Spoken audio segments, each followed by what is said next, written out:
準備3、2、1，開始。嚟到4月17日星期四，又出排位啦！各位馬迷朋友，早晨！我哋繼續馬不停蹄。嚟緊今個星期日，沙田馬場會有10場嘅泥草混合賽。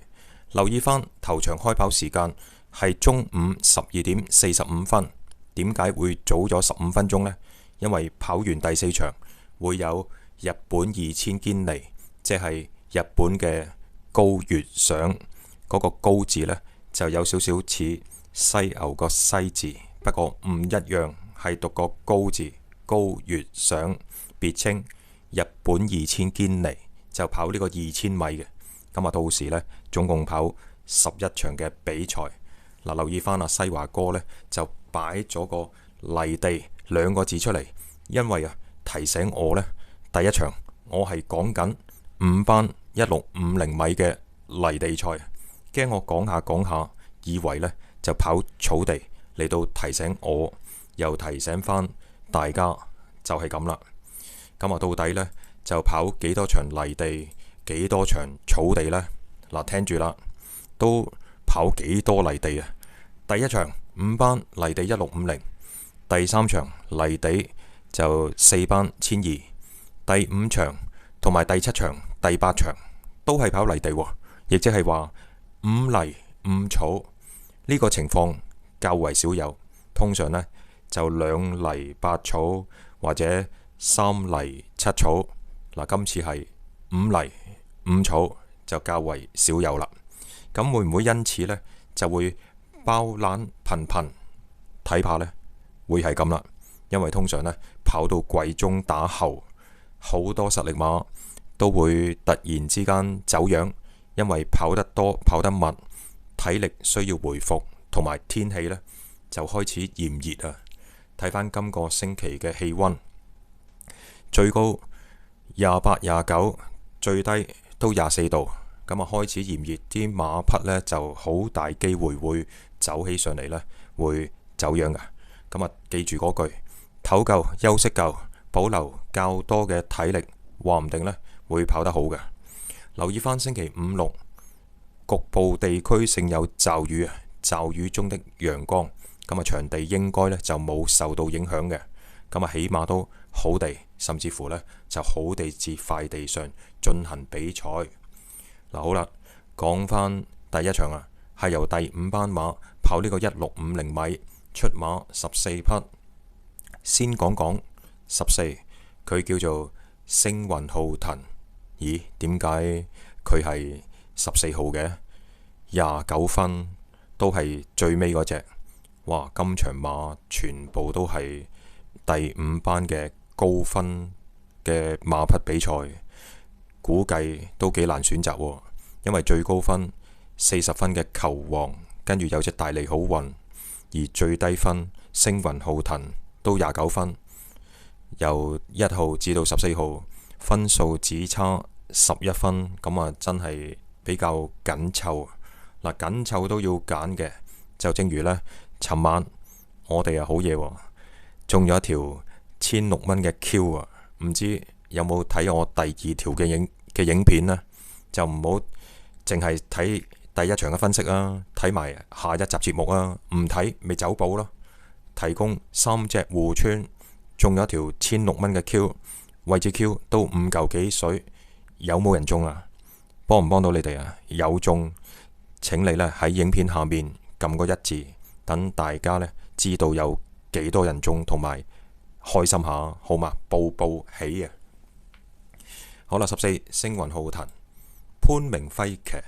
嗱，呢隻馬呢，佢就今個馬季上陣就唔多，可以得以保留較多嘅體力嚟到季中呢應付賽事。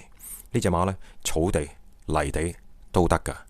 今個馬季跑7場，1 win， 2個第2， 2個第3。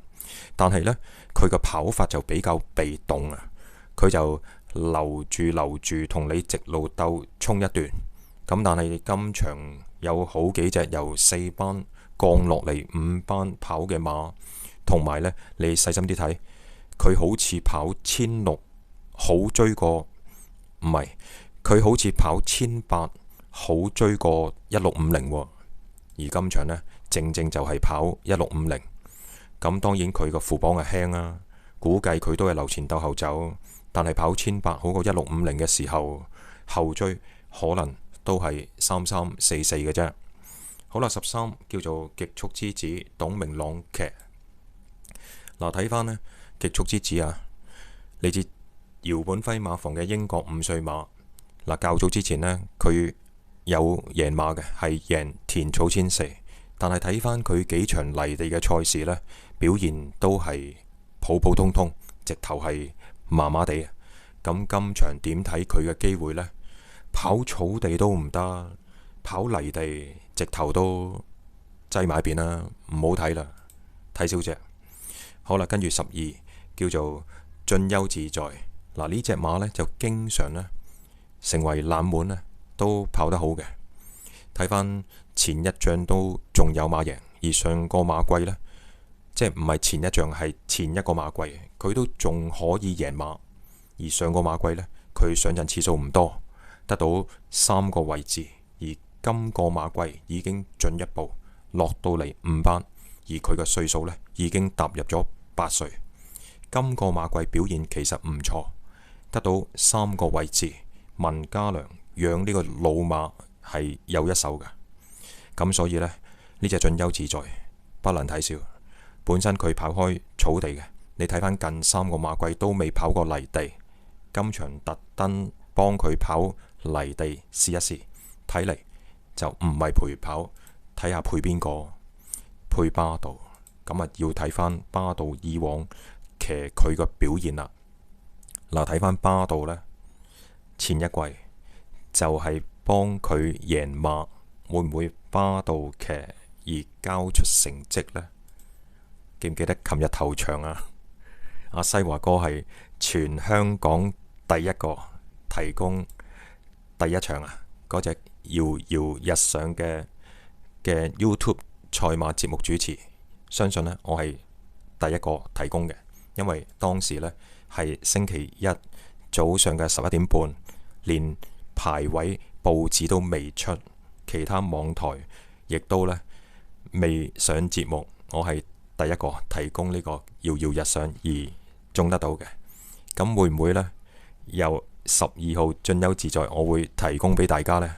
暫時唔知道，擺埋邊先，因為始終佢近呢2-3場都係冇跑呢個泥地嘅，冇乜根據嘅情況底下介紹俾大家，都係斷估嘅啫。咁啊，睇埋其餘嗰11隻會進行第2輪嘅篩選，好嘛？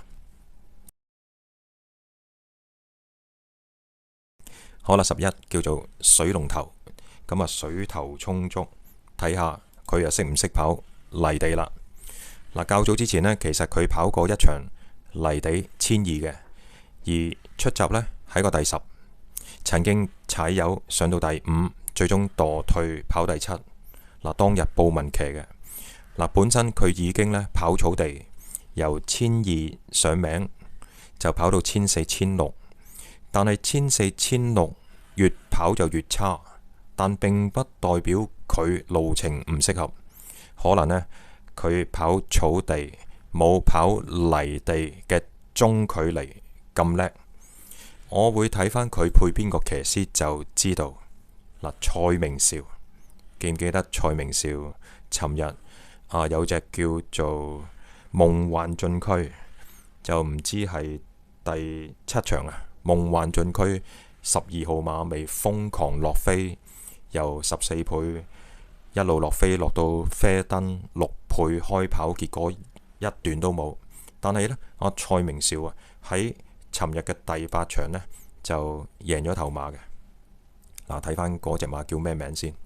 幸運星球，一放到底，大熱取勝，仲要輕鬆贏。咁變咗呢隻水龍頭呢，騎阿羅富全嘅馬呢，本身啊養咗喺葉楚航馬房，咁啊轉咗馬房大概1個月到，就即刻轉跑泥地跑1650，咁快就可以出，咁快就報跑泥地1650，咁你話係得定唔得呢？嗱，過癮嘅地方呢，就係蔡明紹上場仲騎住佢喺葉楚航馬房跑，但係今次呢，就轉咗馬房，但係都由蔡明紹騎返喎。咁好明顯啦，我就唔需要睇血統簡評啦。我第一隻揀水頭充足水龍頭，第一隻揀咗佢先。似乎阿羅富全呢，擺去跑泥地1650，俾翻蔡明紹騎，唔似係陪跑咯。第一隻揀咗佢先。好啦，10號叫做富裕君子霍雲星騎。嗱，上場呢，跑田草1004，追翻個第3，當時61倍噶。咁證明呢隻馬嘅狀態呢已經起咗啦。咁睇翻前一仗呢，佢就1月1日退出。睇翻傷患記錄，隻馬發燒退出咗，休息咗個零月。咁唞夠休息夠再出跑第3。咁匆上陣跑泥地。呢隻馬呢，較早之前12月1日，當時由4班降5班跑泥地1650麥道朗騎66蚊有飛嘅。咁雖然跑得麻麻地，但係似乎呢隻馬4班降5班有少少微利，但係嗰個微利今場搏又得唔得呢？我都偏向揀11水龍頭好啲喎。富裕君子準優自在擠埋一邊先。9號傳承者又嚟啦，13檔。咁點睇佢嘅機會呢？嗱，既然谷草1650都只不過跑第2，輸俾頭馬個幾身位，輸俾咩馬？睇睇啊！朗日雪風一放到底贏，佢都追得幾好，跑第2。而跑第3呢，威威父子都係追嘅。當日大利放頭啊，咁朗日雪風放頭贏傳承者。當日大利放頭，佢居中後追，其實就跑得唔算太差。但係問題係今場跑泥地喎，前一仗佢都係留得好後。追翻個第4，當日就跑1800，今次係跑1650，咁會唔會短啲好追啲呢？個情況等於嗰隻叫做星雲浩騰，星雲浩騰1800好追過1600，而傳承者呢13檔，估計呢沿途走2-3碟，直路同你鬥衝，又追唔追得到上嚟呢？我係存有疑問嘅。好啦，8號馬叫做馬有雲，排個12檔，配上何永年。好啦，點睇佢嘅機會呢？呢隻澳洲5歲馬喺上個馬季初嘅第2仗爆咗個74倍嘅大冷門，再跑第3，證明佢唔係揸流灘。但係睇翻個比賽時間1分10秒84，時間絕對曳，連5班都比唔上。所以呢隻馬呢，繼續喺4班跑，最多就係跑第4、第5名。就算降到落嚟第5班，已經跑咗有成6次，都係得一個第3名嘅咋。所以今場呢，轉跑泥地、草地都唔得。如果佢係泥地得嘅話，一早就轉跑泥地啦，唔需要話等到落5班轉跑泥地啩。嗱，我估就係咁估啦。7號裕達寶區。停先，有冇發覺我由14號講到7號馬，好似拖慢咗個節奏。其實呢，我個嘴巴就一路講嘢，個腦袋呢就一路轉，同埋一路消化同埋分析。點解會有咁嘅情況？其實係情有可原，因為你記住，我右手邊寫住張紙，泥地。就係因為有好多馬本身跑草地，而今次呢就跑呢個5班泥地1650，而主持人同你哋大家都係一樣，係一個普羅馬迷，只不過我有個台有支咪咁解嘅啫。咁喺14號逐隻分析嘅時候，喺整個過程草地、泥地，經過我嘅腦袋都要有個消化過程，而喺個消化過程裏面呢，就梗係會窒下噶啦。所以明白未啊，各位明唔明啊？草蜢仔係嘅，師傅。好啦，7號馬裕達寶區，丁冠豪馬房揾阿志雲大師減7磅都較為罕有啊！呢個配搭嗱，排個3檔，點睇佢嘅機會先？呢隻馬呢，初跑1000、1200，一跳就跳上去跑谷草1650，已經證明咗呢隻馬呢係跑長嘅。因為呢隻馬嘅馬匹體重有1000磅，咁啊配備上呢，初大面箍，近3場呢就俾個眼罩佢試。就算啊由4班降5班嗰場泥地呢，志雲大師騎其實放得幾好噶，放足1600米，最後嗰200-300米先至斷，而當時係3月26。上場呢跑2000就更加長，今場馬係由1800、2000縮翻落嚟跑1650，話唔定呢隻馬呢擺前走而唔斷做世界，其他馬唔追，咁就裕達寶區，哇50倍啊，50倍啊，爆大冷，真係唔出奇。不過呢，佢場場都起碼輸10幾個身位，咁啊點揀得到呢？大佬真係好難揀噶。好啦，6號馬叫做桃花多，係咪10大衰馬其中之一啊？嗱，佢今場啊除咗個眼罩，戴防沙，咁啊好彩佢一檔戴防沙，唔戴防沙食沙食到你暈啊！嗱，睇翻桃花多已經6歲噶啦，你知鄭俊偉馬房，鄭俊偉嗰個訓練泥地嘅賽區就有佢嘅一套。嗱，睇翻呢隻桃花多呢，本身係養喺告東尼馬房，只係贏得1場。上個馬季季中轉頭鄭俊偉馬房，主要針對翻跑田草，而其中有1場呢，由4班降5班啊，當時由田泰安騎跑泥地1650，而有飛73蚊。當日呢，佢就排個7檔嘅，沿途居中，最終追翻個第4。留意翻當日嘅配備，除咗個眼罩，改戴防沙眼罩，就怕佢食沙。咁而當日跑第1就係亞洲力量，跑第2堅有利，跑第3怪獸豪俠。嗱，嗰隻亞洲力量堅有利最近都好似唔多角去咗邊度？好啦，呢隻馬呢，今個馬季一出跑田草1400，趁住佢個狀態好喺季初搏，但係搏殺失手輸個頭。點解季初佢會搏呢？其實佢上個馬季季尾7月14日潘頓贏馬，7月14至到9月15，只不過相隔咗2個月，亦即係話趁住佢個狀態好喺今個馬季季初再搏多鋪而失手，搏咗一鋪，隻馬泄啦，泄咗道氣呢，咁啊連續6場都跑得差。而今場呢，佢會唔會啊嚟個大變身呢？睇下配邊個騎師先，係咪配即係 Top 3啊？冇錯，真係配 Top 3。艾少禮依家榮升3哥啊，唔知3哥定4哥啦。雙艾到嗱，艾少禮今期都好旺噶。咁既然啊揾個手風咁順嘅人騎上去，騎隻10大衰馬桃花多呢，配備上除眼罩、戴防沙，估計佢嘅跑法呢就居中後追嘅。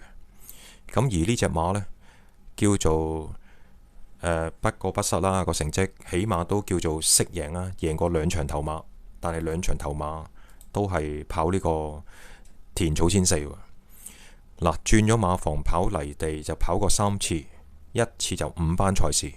另外嗰2次呢，就4班賽事就減緊分嘅，咁嗰2場輸呢，就不能作準啦。而5班嗰場呢，佢只不過跑第4嘅啫，輸俾頭馬個零身位。如果佢個狀態呢係及時操起咗，而今場艾少禮騎得上去呢，應該就唔係陪跑嘅。所以西華哥第1選呢，就並不是6桃花多。而係11水龍頭。第二選6號桃花多，又有水又有桃花，想唔旺都幾難啊！有冇發覺阿西華最近改變咗做節目嘅風格？嗰啲3、2、1開始之後呢，係咪好鬼旺啊？最近都幾旺噶，記得有送動錢啦，有多30蚊啦，就加入阿西華哥成為本台嘅付費會員啦，好嘛？多謝。咁啊中咗嗰條1600蚊嘅 Q， 或者位置 Q 都5嚿幾水，有錢收啊，打上下醒下我啦，好嘛？多謝。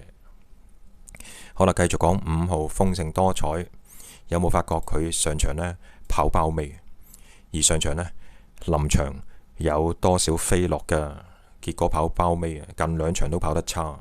今場我唔揀啊。好啦，3號叫做好啦，4號叫做質素。質素到底有冇質素呢？嚟自黎超星馬房已經由4班降到5班，一降班就轉跑泥地而冇飛啊！一降班通常都有飛嘅，但係佢冇飛，因為跑泥地1200。但係今場呢係跑泥地1650，會唔會嚟個變身呢？上場咩重磅布文可以騎，但係今場呢係希威森騎喎。咁啊點睇佢嘅機會呢？我覺得都係估估下嘅啫，估估下就擺埋一邊。好啦，因為我見到3號完美演繹，沈集成玩阿黃寶嚟減10磅，騎呢個泥地1650。嗱，記住黃寶嚟跑1000直路，跑呢個田草1200就 OK。但係當佢跑長少少呢，例如跑沙田嘅1400或者1600或者泥地嘅1650，路程越長，喺個比賽過程之中所需要佢嘅騎功幫助就越多。咁變咗呢，阿黃寶嚟跑泥地1650呢，我就已經窒窒地打咗多少折扣啦。尤其是呢隻完美演繹，今個馬季跑9場30部隊，當然曾經跑近過，喺谷草1650跑近過，證明呢隻馬跑1600係冇問題。但係問題係嚟自佢泥地上嘅表現又得唔得？係咪一降班跑泥地根本就係一隻大超班馬？我會睇翻呢完美演繹，就嚟自沈集成馬房。睇翻咩呢？練馬師分場表，沈集成第1場完美演繹，第2場帝豪聖區，第6場喜蓮勇敢，第8場長勝金剛，第9場熾烈神區。除咗完美演繹後邊嗰紮馬有隻喜蓮勇敢上場都叫做跑得唔錯之外，嗰啲長勝金剛啊、熾烈神區由4班贏上3班，表現都曳。咁啊，帝豪聖區下集先再慢慢研究。完美演繹黃寶嚟騎，我都即係窒窒地擠埋一邊先，等陣間睇佢嘅血統簡評，好嘛？嗱，反而2號呢隻大力好運，我唔知你有冇聽我講過佢2、3次。呢隻馬呢，以往佢係好情緒化，同埋喺比賽嘅過程都好唔專注，跑起上嚟好唔規矩，所以你會見到呢，初頭嗰3場呢，都係由潘頓經手跑咗個第2、第3之後，潘頓就唔再騎啦，掂都唔掂啦。點解呢？因為呢隻馬潘頓冇一個知道佢咩料，哇，情緒咁差嘅，搞唔掂啊！無謂嘥我嘅 quota， 嘥我嘅時間。同時呢，呢隻馬亦都幫佢帶咗2個配備，一就係眼罩，二呢就係耳塞。通常戴耳塞嗰啲馬呢，都一係就唔專注情緒有問題或者有啲臭脾氣各等啦，都係關於情緒問題，或者受到啲噪音影響各等。戴耳塞係希望佢呢就專注啲。另一個配備呢，叫做防沙眼罩，唔係跑泥地戴防沙眼罩，係跑草地都要戴防沙眼罩，都係想隻馬呢跑起上嚟，同埋行沙圈啊，各等，令到佢呢就集中精神嚟到比賽。好啦，而呢隻馬呢，佢就前一仗呢已經就幫佢除咗個眼罩，改戴防沙而跑呢個泥地，亦都呢就留前鬥後追。我見到呢，我睇翻前一仗嘅比賽呢，呢隻馬喺沙即係泥地上好似唔係好怕食沙，同埋跑起上嚟呢係感覺上好開心，係成個過程呢好專注好開心。但係呢隻馬喺4班跑第4，評榜員都減1分，上場呢就對住啲5班馬跑1800，可能路程呢就長咗㗎。今場縮翻落嚟跑翻1650，跑短150米，已經呢就具備咗爭頭馬嘅機會啦。所以呢，大利好運應該係今場嘅第一選擇。第二選擇就水頭充足水龍頭。第3選擇就係6號馬嘅桃花多，即係2、11同埋6。咁啊，爭一隻馬未講埋就收工。好啦，1號馬叫做球王，唔係球星，差好遠。呢隻紐西蘭3歲馬30部隊跑咗6場，場起碼都50倍，就唔好因為佢上場叫做輸2個零身位2個零身位喺谷草1000最短途輸2個幾身位就跑第10。如果單即係望埋去，哇，場都輸10幾個身位，上場輸2個幾身位，係咪大幅進步啊？要睇翻個路程先得噶。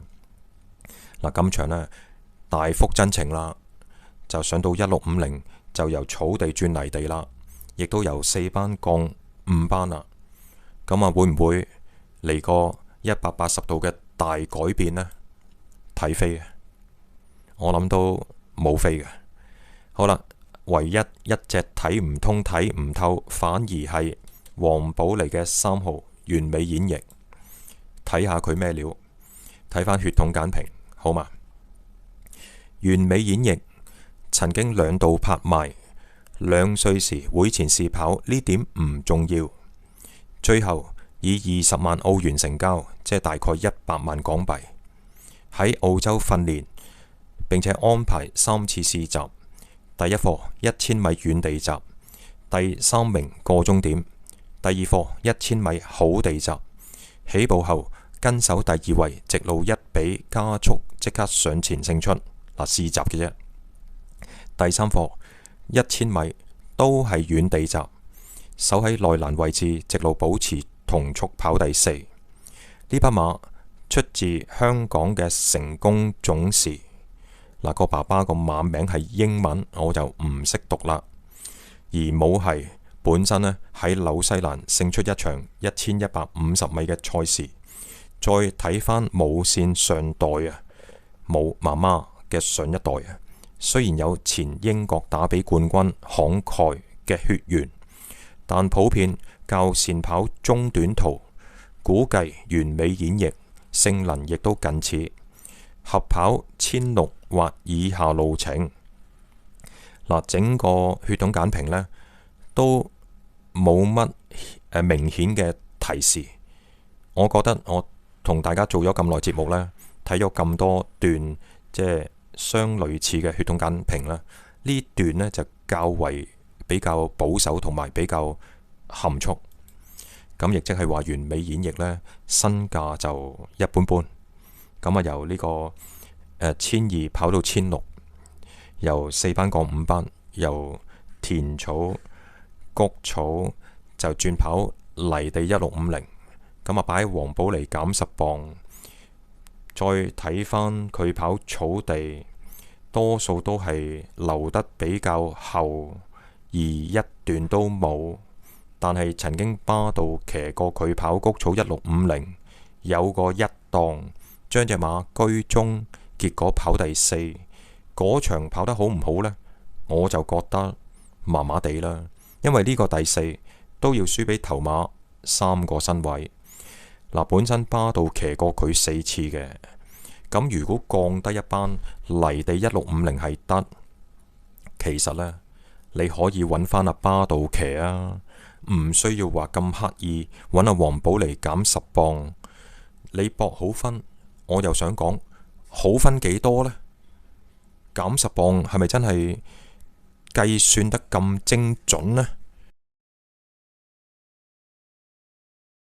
嗱，佢今場啊除咗個羊毛面箍嘅，咁啊令到我會再睇多一次。其實最近嗰7場馬佢都係戴羊毛面箍，今場呢，黃寶嚟騎反而就除咗佢，所以我有理由相信呢，並不是搏，而係呢，就減分，落咗班快快脆脆再減多啲分，爭取成績好過啦。好啦，總結呢。就總結咗噶啦，就係嗰3隻。咁巴道嗰隻進優自在要定唔要啊？會唔會擺喺第4啊？都唔揀啊，揀3隻就夠晒數啦。哇死啦！今集節目好長啊，第1場都講接近30分鐘，點算？咁啊，講唔講埋第10場啊？講埋啦，嚟個快車啦，好唔好？第10場係由第3班馬跑呢個1004米，出馬13匹。嗱，唐不甩呢，佢有4班贏上3班，已經跑咗6場，最叻得個第3。睇嚟呢隻馬呢，佢贏4班賽事呢，贏馬個過程好似大超班一樣，但係升上3班呢，副榜減輕都唔夠跑。睇嚟呢隻澳洲5歲馬能力都係咁上下，咁啊減分降班啦。12叫做龍之江，咁啊跑過5場，最近呢。一場比一場嘅表現比一場好喎。嚟到季中嘅階段，睇返佢1月上陣，2月跑1次，3月就跑2次，咁算係跑得多跑得密。咁會唔會60分都係減分啊？跑起上嚟係咪得個近字啊？睇嚟都似啊。好啦，11南區之星，相信係今場3大熱門其中之一。南區之星上場贏馬不費吹灰之力，輕取對手個幾身位，贏馬加7分，升高1班，副榜減輕咗幾多呢？減輕咗10磅啊！咁上場贏馬經手人艾少禮，咁啊再執多劑啦。南區之星第1隻揀咗佢先，10號新意馬跑咗4場，泥地1006跑過2次。分別得到一個第3，一個第4，谷草1650都夠膽死又飛8倍，放頭走，結果跑第7，咁似乎泥地叻過跑草地喎。今場呢，跑呢個田草嘅1004米，咁啊得唔得呢？我自己又覺得，不如你跑返泥地啦。你跑草地，照計就應該跑唔贏啊，跑唔贏嗰隻南區之星啦。好啦，9號馬叫做朗日志強，黃寶嚟騎啊，跑1004啊。呢隻馬呢，放頭走，直路墮退，留前鬥後追，直頭都冇追勢。咁啊，黃寶嚟騎係咪真係幫助到咁多呢？我就唔係好相信啦。呢隻馬都5歲啊，睇嚟呢都係扎扎地啊。好啦，8號馬叫做觀眾之力，嗱。阿西華哥嘅平台呢，真係好多觀眾之力，經常呢都大大力撐我嘅，喺度乘機多謝下大家先。咦，馬主係黃婉曼，你哋知唔知邊個黃婉曼啊？以前呢喺 TBB 啊報呢個天氣嘅，係咪啊？係咪報天氣？好似係。好啦，觀眾之力，紐西蘭3歲馬一出48倍，叫做有啲追勢，不過呢個追勢並唔夠嘅，咁再出啊？點睇佢個機會呢？咁一出48倍，輸俾頭馬4個半身位，睇下佢輸俾咩馬咯？輸俾增強，輸俾健康快車、老班精神，隻熾烈神驅同佢差不多位置，咁用熾烈神驅嚟到申算翻呢？咁呢隻觀眾之力都係比較普通一啲啦。好啦，7號紫荊歡呼排1檔，初初呢就跑接近包尾嘅。咁再睇遠少少呢，原來呢，佢係由4班贏，咁啊上3班趁住狀態好搏多鋪跑第3，跟住對住啲3班馬完全唔夠跑，場場都跑接近包尾，直至到佢由3班降返落嚟4班就即刻喐手一將功成啊！咁但係贏咗馬又上返3班，咁以往慣例呢，佢啊升高1班副榜減輕，又同你搏多一鋪。嗱，睇嚟呢，班德禮一檔紫荊歡呼狀態好，今場對手又差，梗係同你搏多一鋪啦，要埋佢。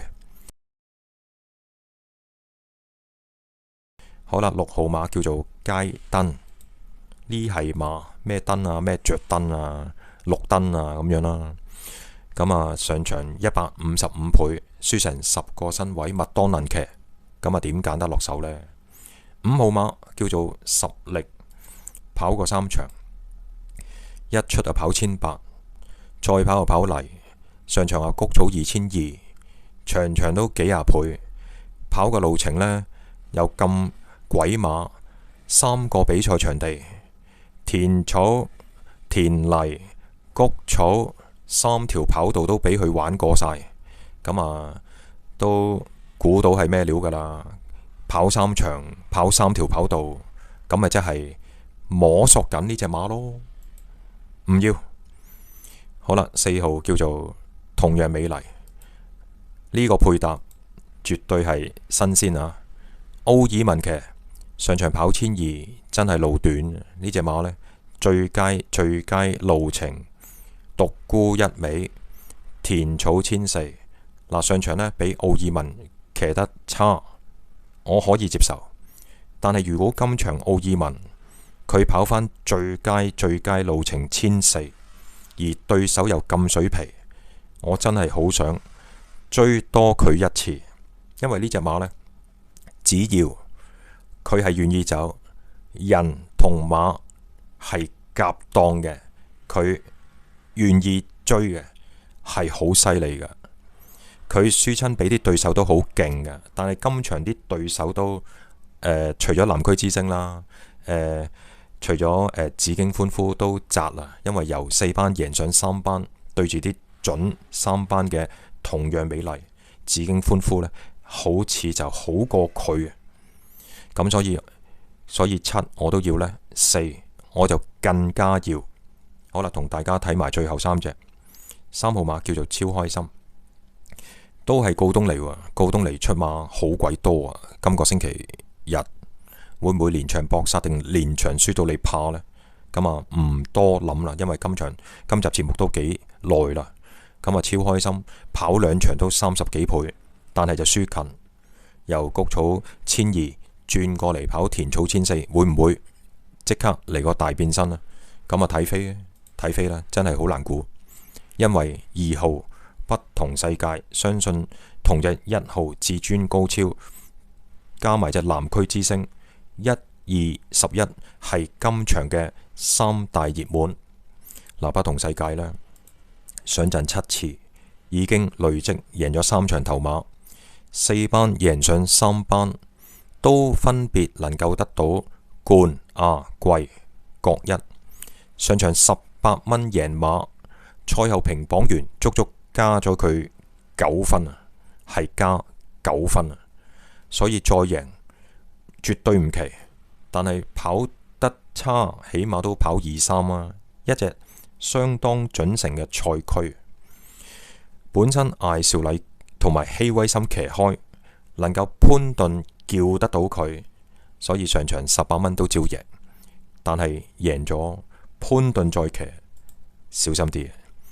好啦，1號至尊高超呢隻比不同世界更加準成，上陣7次，3 win 3個第2，佢跑得最差，跑第3，越贏越出色，越贏越精彩。前一仗贏馬加6分，上場贏馬加7分，跑好地又得，跑好地至黏地都得。咁賽神仙睇嚟今個星期日又有料到，頭場大利好運，二場神居冇事，四場精算激流，六場有目共賞，七場離地，一隻魅力寶區星際快車，八場離地得心之餘，九場英勇快車，哇！有星際快車，有英勇快車喎。尾場至尊高超，咁啊睇下蔡若航今個星期又有幾多場喺手啦。嗱，好啦，揀得落手尾場呢：一至尊高超，二不同世界，四同樣美麗，七紫荊歡呼，同埋11南區之星。我大膽搏一搏，單車睇下可唔可以變摩托，都唔會太好分嘅。我想試下，你哋千祈唔好制啊，自己考慮風險。我用4號同樣美麗拖1、2。嗱，如果1同2道理上應該就好過隻7啦。咁7號呢，上場贏咗馬，上返嚟3班，面對住至尊高超不同世界，道理上應該就唔夠跑，因為因為紫荊歡呼嘅能力應該係喺南區之星之上之下。我用4拖3大熱門1、2同埋11，如果跑隻4入嚟就好分啲，就係咁啦。